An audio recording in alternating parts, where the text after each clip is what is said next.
You're listening to the Ghostly Broadcast Paranormal Station. I'm your host, Timothy. Here on my farm, where I cultivate the supernatural, the things that cannot be explained, and stories that unsettle and disturb. Tonight we're taking a trip to Asia.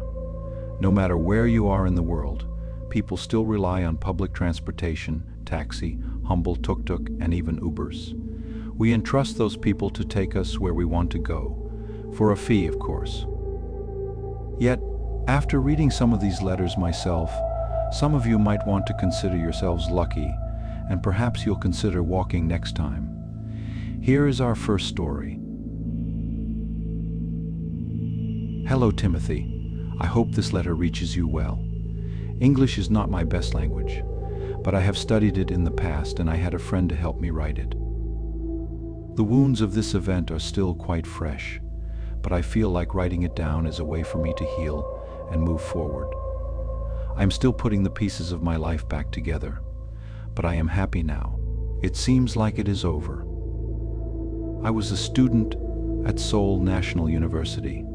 My parents were so proud of me when I managed to get a place, but the events have caused me to move back in with my parents, at least for a little bit, until I've recovered. While I was studying there, I was going out to meet my friends at unnerving.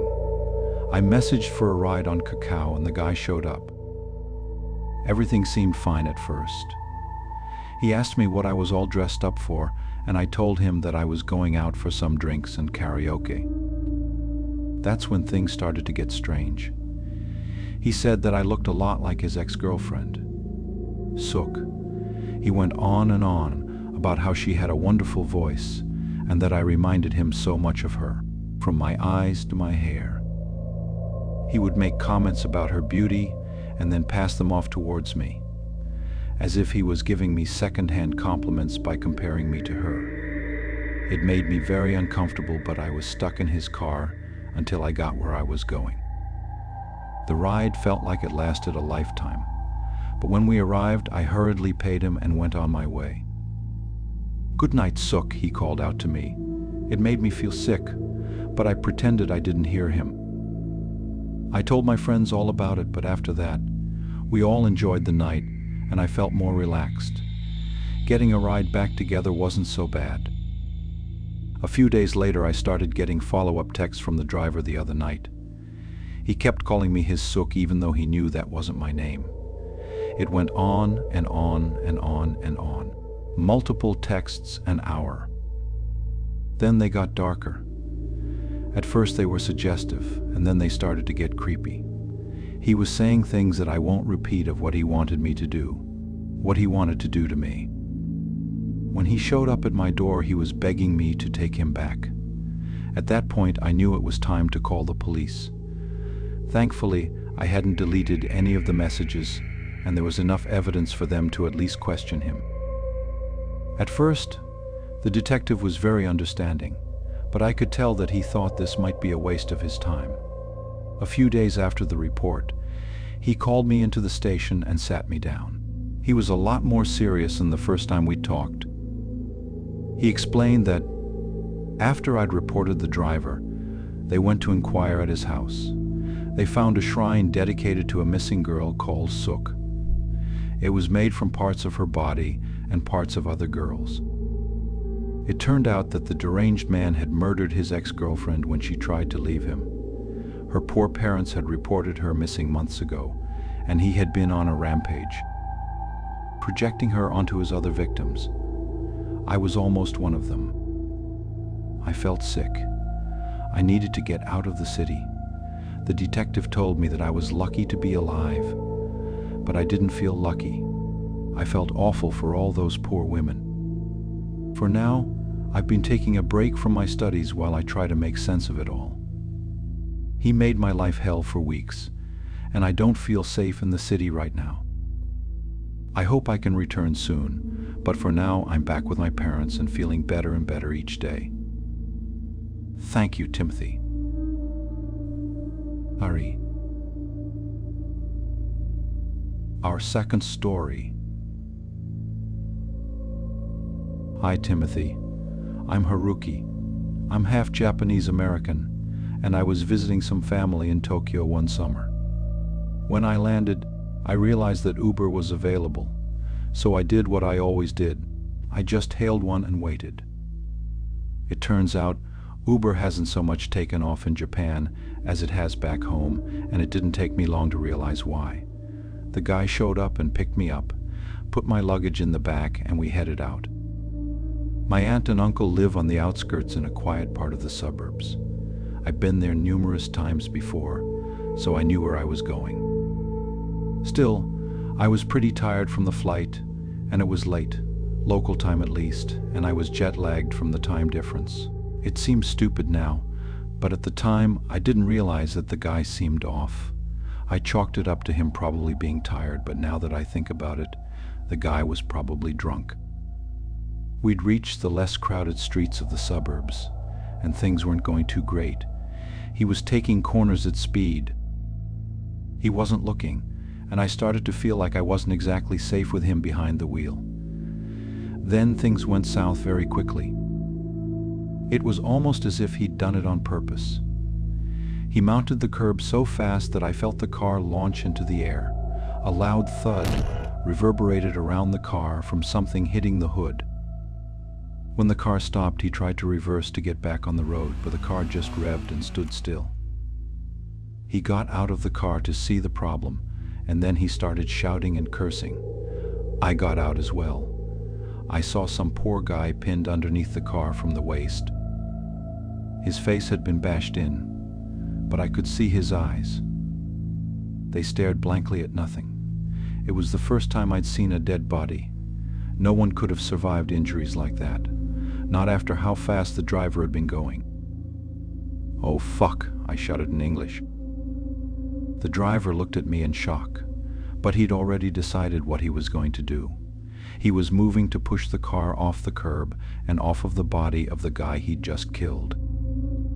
I got my phone out and started to call the police.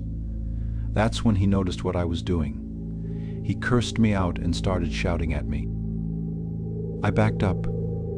That's when he pulled a knife on me. He told me I wasn't going anywhere. I wasn't about to find out what came next. It wasn't too far from my aunt and uncle's place, so I turned and sprinted as fast as I could, dialing the police as I did. Days later, the police came to question me. They never did catch the guy or find my luggage. I spent the rest of my trip on edge, wondering if he'd ever show up. He knew the address I was going to, and he had all of my stuff.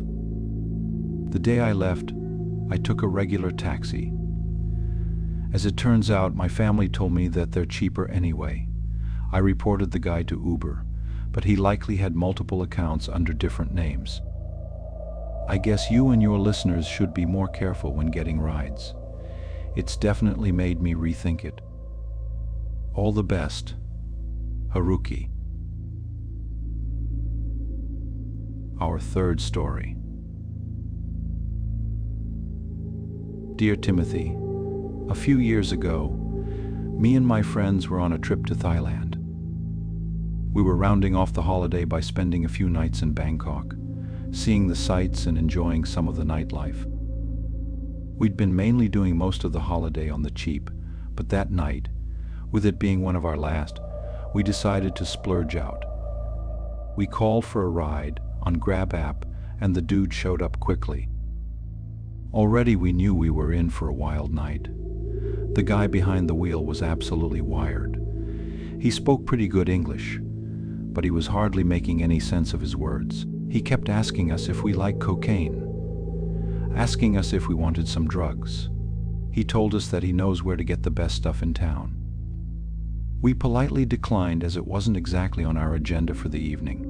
I've got nothing against those that partake, but it's not really mine or my friend's thing, and we were already pretty dubious of this guy, but we nodded along. He seemed to have already been partaking. A lot. Now, none of us were familiar with Bangkok, but when he suddenly turned down a side street and declared that he needed to make a quick stop, that was when we all thought that we needed to protest.